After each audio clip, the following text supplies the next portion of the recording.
সিরাজুল অপু বলছি। সেটা হলো স্টুয়ার্টগার্ট, জার্মানি থেকে। এই জায়গাটা সত্যি অসাধারণ। ওদের এই কাসেলটা যেটা হয়েছে নতুন কাসেল, পুরোনো কাসেলে গতবার আমরা গিয়েছিলাম, ঘুরে এসেছি। এটা হলো নতুন কাসেল এবং এখানের যদি বলি মানে চমৎকার পুরো চতুর্দিকে লাইক দিস ওয়ান।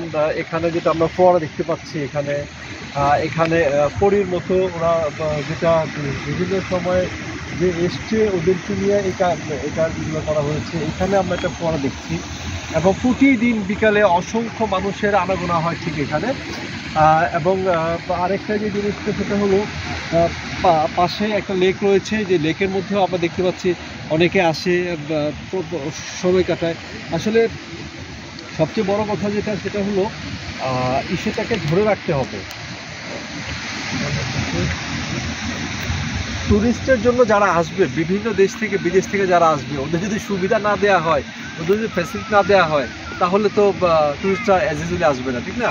তো আমি দেখতে পাচ্ছি এখানে বিশ্বের বিভিন্ন জায়গা থেকে, ইউএসএ থেকে, কানাডা থেকে, অস্ট্রেলিয়া থেকে, নিউজিল্যান্ড থেকে বেশ অনেক ট্যুরিস্ট এখানে আসতেছে এবং বাংলাদেশেও কিছু ট্যুরিস্ট আমরা দেখলাম।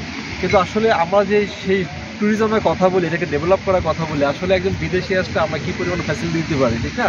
এটা আসলে গুরুত্বপূর্ণ। আমরা যত ফ্যাসিলিটি দিব, যত সুবিধাগুলো দিব, তাদের সেফটির এটা যে নিরাপত্তার বিষয়টা আছে, নিরাপত্তার বিষয়টা যদি আমরা এনশিওর করতে পারি, তাহলে কিন্তু টুরিস্টরা আসবে।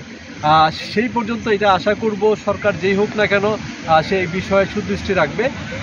সেই পর্যন্ত সিরাজুল অপু, জার্মানির স্টুয়ার্টগার্ট থেকে। Thank you so much.